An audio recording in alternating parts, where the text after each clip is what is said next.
Have you ever been let down by somebody? It's so annoying when somebody says to you they're going to do something and they do the complete opposite, or they just forget, or they don't tell you.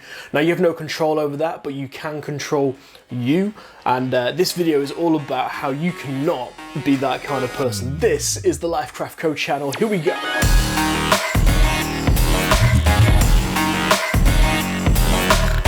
Firstly, I have to apologise to everybody that normally follows this channel. All of my videos corrupted yesterday, so I was left with nothing to edit and send out on time.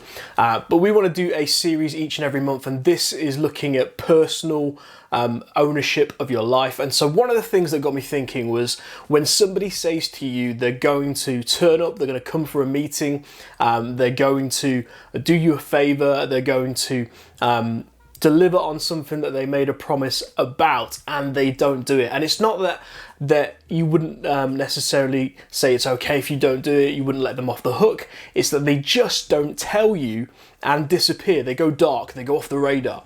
It's so frustrating, and you've got no control over somebody else that decides to do those things, but you can control yourself. You can make sure that you model something of good character, and good character basically in this video is all about letting your yes be yes and your no be no. There's a verse in the Bible where somebody asked Jesus about promises and inheritance, and he says this: don't promise. I'm ad-libbing, but he says, don't promise, let your yes be yes and your no be no. In other words, when you say something, mean it. Don't go over and above and fall over yourself to make promises, to make ridiculous, if I don't do this, then here's a million consequences for my life that are ridiculous. No, just say yes or just say no. And if you said yes or no, let it mean what you have said.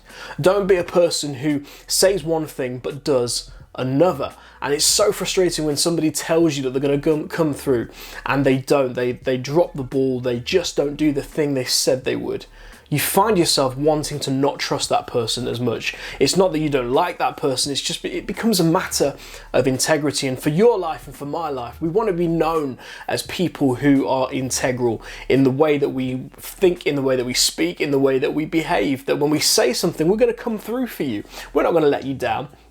And the other thing I would say about this is, if you really can't come through on something, let's say you've agreed to, pick a friend up, go shopping for them, or do them a favour of any kind, and for whatever reason something comes up, because life happens, and something comes up that blindsides you and you just can't deliver on the promise, as soon as you possibly can, contact the person. Say to them something like this: I know I said I would do X, Y, and Z, but can you let me off the hook on this? There's something that's come up I can't get out of. I do want to deliver on my word, I just can't do it right now. And so you're asking to be released from your yes.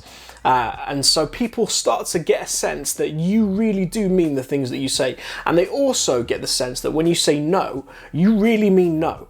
That you can't be compromised on, that you can't be persuaded, that when you've made up your mind, you're very clear in one direction or another. You're not a person who's double-minded, you're a person who's consistent and clear. And I promise you, you'll find yourself in a place of trust more often, simply because people recognize that when you say something, you're going to come through for them no matter what. So my encouragement in this video is, where in your life do you need to let your yes be yes and your no be no? Stop making promises. And if you've said you're going to do something, deliver. Don't let people down. Have a first priority mentality. If I've agreed to something, even if there's a better opportunity, unless it's really extreme, do the first thing you said you would do. So for instance, if somebody has asked me to speak somewhere or to stand in for something, but another opportunity comes along and somebody asks me to do the same thing, I'm not going to double book myself. I'm not going to say yes to something else that conflicts with the first thing that I've agreed to do. So be consistent, be a person of good character. That's my challenge. If you want to find out more, go deeper into these subjects, there's a link in the description to our blog, life-craft.co. We'll see you soon. Bye-bye.